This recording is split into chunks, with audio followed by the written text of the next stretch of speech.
Hare Krishna. So welcome to Gita 365, the complete Bhagavad Gita study course. तो हम लोग भगवत गीता की दूसरा अध्याय का जो है पिछले सेशन में हमने पढ़ा श्लोक संख्या 5 और 6। तो आज पढ़ेंगे श्लोक संख्या 7 और 8। तो आइए पढ़ते हैं श्लोक संख्या 7। कार्पण्य दोष उपहत स्वभावा पृच्छामि तां धर्म सम्मूढचेता यश्रेयसन्निश्चितं ब्रूहि तन्मे शिष्यस्तेऽहं साधि मां तां प्रपन्नम्। तो हम पिछले श्लोक में देखे थे अर्जुन क्या कह रहे थे भगवान को कि मुझे अब पता नहीं है युद्ध करना सही है या युद्ध ना करना सही है, मैं कंफ्यूज्ड हूं और मुझे पता नहीं है। और उनको इस दो टफ डिसीजन में डिसीजन लेना था। तो अब इस श्लोक में अर्जुन अब भगवान कृष्ण से कह रहे हैं कि अब मैं जो है मैं कंफ्यूज्ड हूं, मैं डिसीजन लेने में अक्षम हूं, तो आप ही बताइए मेरे लिए क्या श्रेय है। फिर से वो श्रेय शब्द आ रहा है जो हमने पहले चर्चा कर चुके हैं कि मेरे लिए श्रेय कौन क्या है वो मैं नहीं जानता, तो आप मुझे कृपा करके श्रेय क्या वो बताइए। मैं आपके शिष्य हूं और मैं आप जो बताएंगे वो मैं करने के लिए तैयार। तो ये श्लोक बहुत ही महत्वपूर्ण श्लोक है भगवत गीता की। इस श्लोक में जो है सारे अर्जुन के जो डिस्पोजिशन है, उनके जो माइंड सेट है वो पूरा शिफ्ट हो जाता है। यहाँ पे इस श्लोक में अर्जुन अब अपनी जो रोल है वो अब कृष्ण से तर्क नहीं कर रहे, अब तर्क करना छोड़ दिया और अब इस श्लोक से वो क्या हो गए, कृष्ण को सरेंडर कर दिया कि आप जो है मैं आपको सरेंडर करता हूं, आप बताइए क्या करना श्रेय है। तो तात्पर्य में श्रील प्रभुपाद समझाते हैं कि ये जो अर्जुन की स्थिति है अभी वो क्या है, कंफ्यूजन की स्थिति है, जो वो समझ नहीं पा रहे क्या सही है क्या गलत है। और ये ऐसे विषम परिस्थिति हमारे जीवन में भी होती है, लगभग सबके जीवन में आता है। और ऐसे परिस्थिति कोई चाहता नहीं आए लेकिन उसका जीवन में आता है। क्यों? क्योंकि ये भौतिक प्रकृति ऐसा है कि प्रभुपाद उदाहरण देते हैं जैसे जंगल में जो है वो आग लग जाता है, कोई चाहता नहीं है, बिना कारण से जो है पेड़ के में आग लग जाता है।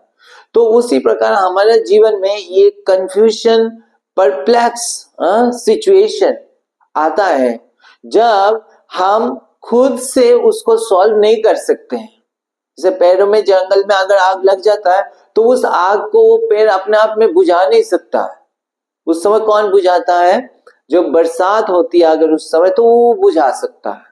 तो उसी तरह ऐसे जब हमारे जीवन की जो डिफिकल्ट सिचुएशन है उस सिचुएशन में हमारा अपना शक्ति या अपना बुद्धि या अपना जो ज्ञान है उससे हम उसको सॉल्व नहीं कर सकते हैं। जैसे अर्जुन के पास कितना ज्ञान है, कितना उनके पास शक्ति है, कितना जो है वीरता है, कितना दक्षता है, सब कुछ है, लेकिन अर्जुन उस कंफ्यूजन परप्लेक्स स्टेट में को वो सॉल्व नहीं कर पा रहे। तो इसीलिए जो उसका सॉल्यूशन क्या है, उसकी सॉल्यूशन जो है गुरु के पास जाना। तो यहाँ पे अर्जुन भगवान कृष्ण को गुरु के रूप में स्वीकार कर रहे हैं। तो वो गुरु के पास जाना जो इस प्रॉब्लम को समझते हैं और उस प्रॉब्लम में हमें सॉल्यूशन, असली सॉल्यूशन दे सकते हैं। तो गुरु के पास जाना ही एकमात्र वो उसके उपाय है। तो कई लोग ऐसे सोचते हैं कि क्या मेरे पास गुरु धारण करना जरूरी है? हम अगर भगवत गीता पढ़ लेंगे या शास्त्रों को पढ़ लेंगे तो नहीं हो जाएगा। तो ये डाउट रहता है कई लोगों को। लेकिन इस श्लोक से हमें पता क्या चलता है कि हमें गुरु धारण करना आवश्यक है। जैसे अगर हम सोचते हैं कि हम शास्त्र पढ़ के हम खुद समझ जाएंगे, तो वो उसी प्रकार है जैसे एक कोई स्टूडेंट वो डॉक्टर बनना चाहता है, लेकिन वो जो है मेडिकल कॉलेज में नहीं जाना चाहता है, वो कोई प्रोफेसर के अंडर में लेके सीखना नहीं चाहता है, वो केवल मार्केट से जो है बुक्स को खरीद के वो पढ़ के डॉक्टर बन सकता है क्या? अच्छा डॉक्टर कभी नहीं बन सकता है। तो उसी प्रकार जैसे यहाँ पे अर्जुन देखे, उसके पास पूरा ज्ञान था, वो पूरा बुद्धि था, वो रीजनिंग पावर था, वो सब कुछ समझने का शक्ति था, लेकिन उसकी जो कंक्लूजन है वो नहीं समझ पाए, इसीलिए वो इस कंफ्यूज स्टेट में है। लेकिन अब अर्जुन को पता है क्या करना चाहिए, तो अर्जुन भगवान के पास आते हैं और भगवान को गुरु रूप में स्वीकार करता है।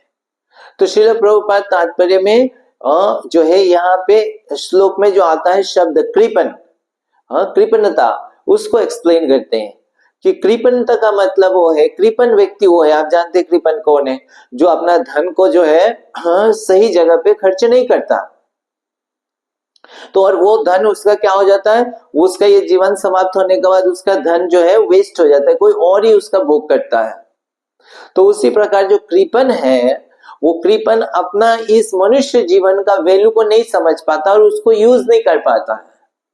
वो मनुष्य जीवन को जो है वो ऐसे ही भौतिक चीजों में, टेम्पररी चीजों में लगा देता है। तो ये जीवन का जब समय बीत जाता है तो वो अफसोस करता है। तो ये मनुष्य जीवन बहुत मुश्किल से उसको मिला है, और उसका जो वैल्यू है असली में भगवत प्राप्ति है, जीवन को जन्म मृत्यु के जो कष्ट है उससे मुक्त करना, उसके लिए अपना समय को, अपने जीवन की शक्ति को उसके लिए यूज नहीं करता है। तो उसके लिए वो जो सारे ये जीवन मिलने का बाद भी वो जीवन वेस्ट हो जाता है। तो ये कृपण है। तो अर्जुन यहाँ पे भगवान को अप्रोच कर रहे हैं इस अपनी जो समस्या है, परप्लेक्स स्टेट है, उससे मुक्त होने के लिए। तो अर्जुन अपने आप को शिष्य के रूप में जो है प्रेजेंट कर रहे हैं। तो यहाँ पे इस श्लोक में अर्जुन का एक अच्छा शिष्य का क्या गुण होना चाहिए, यहाँ पे अर्जुन प्रदर्शन कर रहे हैं। तो सबसे पहले तो अर्जुन क्या कर रहे हैं, कल्पना दोष उपहत स्वभाव, कि कृपणता जो है मेरे अंदर में, कृपणता की दोष, दोष मतलब फॉल्ट, कि मेरे, और फिर उपहत स्वभाव, मेरे अंदर ये है और इससे मैं क्या है जो है प्रभावित हो गया हूं। तो अर्जुन सबसे पहले अपनी जो कमियां हैं वो समझ पाए कि मेरे अंदर कमियां हैं, मेरे अंदर कृपणता है, और इसी वजह से मैं समझ नहीं पा रहा हूं मुझे क्या करना है, मेरी ज्ञान जो है वो सफिशिएंट नहीं है, मैं इस स्थिति में जो है सही निर्णय लेने में मैं समर्थ नहीं हूं। तो अर्जुन अपनी इनएबिलिटीज को रिकॉग्नाइज कर लिया, और ये सबसे बड़ी स्टेप है भक्ति में, आध्यात्मिक जीवन में प्रगति करने के लिए। सबसे पहला स्टेप यही है विनम्रता, जिसमें हमें समझ में आ जाता है कि मैं अपने आप, अब मेरा जीवन की जो समस्या है वो मैं सॉल्व नहीं कर सकता, मुझे सहायता की आवश्यकता है, और मुझे मेरे से ज्यादा जो जानते हैं उनको पास मुझे जाना चाहिए और उनसे मुझे सीखना चाहिए। ये जब तक नहीं होता है तब तक हम इस भगवत गीता के ज्ञान को नहीं समझ सकते हैं। हमें अहंकार अगर रहता है कि मैं जो जानता हूँ सही है, तो उससे फिर हम ज्ञान को प्राप्त नहीं कर सकते हैं। तो हम जो छोटे थोड़ा बहुत ज्ञान है उसी में ही रह जाएंगे। तो ज्ञान को प्राप्त करने का सबसे पहला स्टेप क्या है, विनम्रता, और वो एक शिष्य की गुण होना चाहिए। तो अर्जुन देखिए कितना ज्ञान होने के बाद भी अर्जुन यहाँ पे एक्सेप्ट कर रहे हैं कि मुझे मालूम नहीं है और मेरे अंदर ये कमियां हैं और मुझे ये जो है गाइडेंस की जरूरत है। तो अर्जुन जो है ये एक्सेप्ट, तो पहला गुण ये है। दूसरा गुण क्या है कि सीख, उसको अब हमें हेल्प चाहिए, इसको समझना, फिर हेल्प के लिए अप्रोच करना, तो गुरु के पास अप्रोच करना। तो अर्जुन यहाँ पे कृष्ण को अप्रोच कर रहे हैं कि मैं आपको गुरु रूप में स्वीकार करता हूं और मैं जो है आपकी शिष्य हूं। तो वो अपने आप को सबऑर्डिनेट स्टेट में, नीचे स्टेट में वो रखा। तो और फिर वो प्रश्न पूछ रहे हैं कि आप कृपा करके बताइए मेरे लिए श्रेय कौन सा है, क्या करना मेरे लिए श्रेय है। तो वो प्रश्न पूछ रहे हैं, वो चाह रहे हैं, अब हेल्प चाह रहे हैं, हेल्प को मांग रहे हैं भगवान से। तो ये दूसरा गुण है कि शिष्य जो है वो गुरु से क्या हेल्प चाहिए, हेल्प को खुद मांगना। ये नहीं सिर्फ बोल के, गुरु खुद ही बोल बोल के देगा आप ये करो, आपको ये चाहिए, अच्छा है आपके लिए, ये अच्छा है। हमें खुद मांगना है कि आप बताइए मुझे क्या करना है। तो ये जो मांगना ये दूसरा गुण है, उनको अप्रोच करना, खुद हमें गुरु के पास अप्रोच करना है। और इसीलिए आप देखेंगे भगवान शुरू में अभी तक ज्यादा कुछ बोले नहीं, क्योंकि जब तक वो मांगेंगे नहीं है, सुनने के लिए तैयार नहीं होंगे, तो बोलने से कुछ फायदा नहीं होगा। तो इसीलिए अर्जुन यहाँ पे अब सुनने के लिए तैयार है और वो मांग रहे, भगवान से एडवाइस मांग रहे। और तीसरा गुण क्या है, वो भगवान से कह रहे हैं कि आप निश्चय करके बताइए, क्योंकि मैं निश्चय नहीं कर पा रहा हूं कौन सा सही है कौन सा गलत, और मैं कंफ्यूज स्टेट में नहीं रहना चाहता हूं। आप जो बताएंगे वो मैं करूंगा। तो वो अब ये निर्णय है, ये डिटरमाइंड है कि वो जो बताएंगे, जो एडवाइस देंगे, वो उसको पालन करेंगे। ये सीरियस मैटर है। ये नहीं सिर्फ जो है नाम से गुरु धारण कर लिया कि एज ए फैशन मेरा भी गुरु है, लेकिन गुरु कुछ कह रहे हैं उसको हम पालन नहीं कर रहे हैं। तो यहाँ पे अर्जुन जो है वो कह रहे कि आप जो बोलेंगे उसको मैं करूंगा। तो ये तीन गुण जो है अर्जुन यहाँ पे प्रदर्शन कर रहे हैं एक अच्छा शिष्य का। तो आगे अर्जुन क्या कहते हैं वो हम पढ़ते हैं, श्लोक संख्या 8।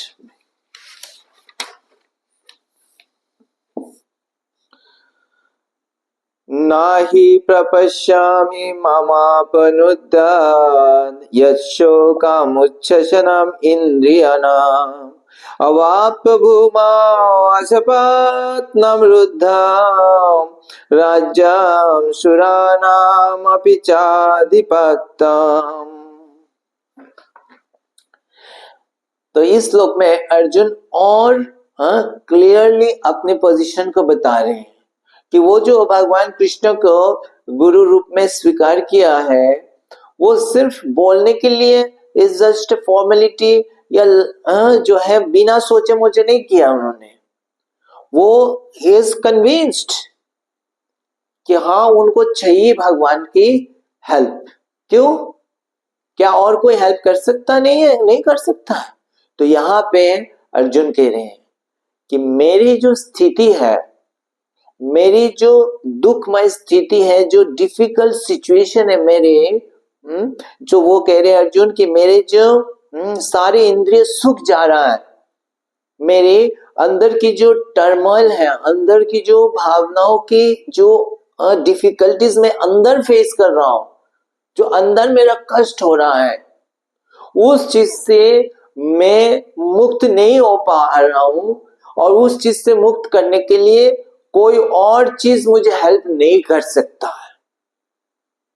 तो क्या और चीज हेल्प नहीं कर सकता है? अर्जुन कह रहे हैं अगर मैं पूरा साम्राज्य प्राप्त कर लूं, केवल ये साम्राज्य नहीं, विशाल साम्राज्य अगर प्राप्त कर लूं, इवन देवता जैसा जो है तो आधिपत्य मुझे मिल जाए, जिसमें कोई शत्रु भी ना हो, तो ये सारी चीज प्राप्त भी अगर मैं कर लूं, तो भी मेरे अंदर की जो कठिनाई कष्ट है उससे मैं मुक्त नहीं हो सकता। वो सारे अचीवमेंट्स मुझे वो मुक्त नहीं कर सकता, वो केवल आप कर सकते हैं।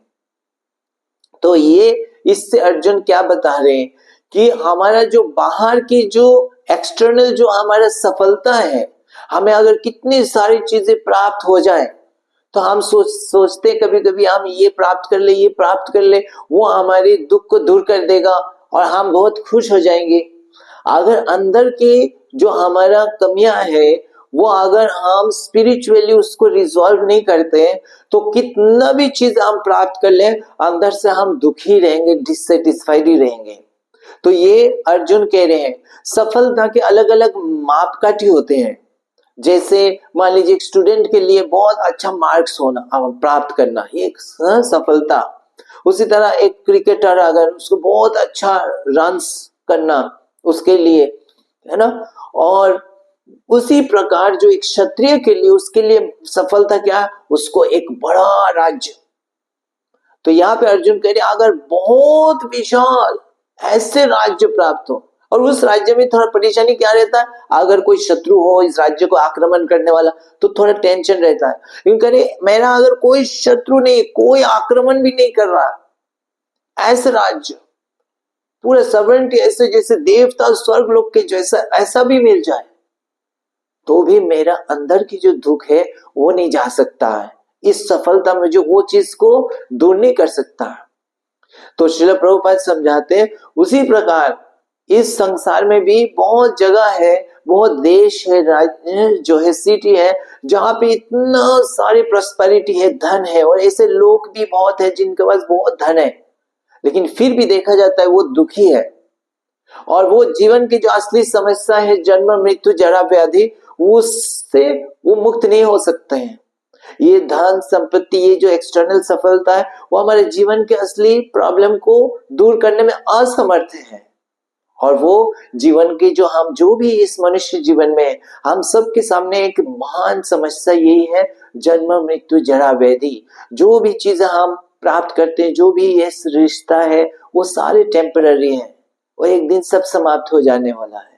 तो वो चीज हम चाहे कितना भी सफलता प्राप्त करें वो समस्या को कोई दूर नहीं कर सकता है, और वो केवल भगवान कृष्ण और जो कृष्ण के प्रतिनिधि जो गुरु है वही दूर कर सकता है। इसलिए वही केवल एकमात्र हमारे लिए सॉल्यूशन है। और इसीलिए अर्जुन एक क्लियरली बता रहे कि आपके पास में आया, आप बताइए, मुझे और कोई दूसरा सॉल्यूशन नहीं है, दूसरा कोई रास्ता मैं नहीं चाहता हूं।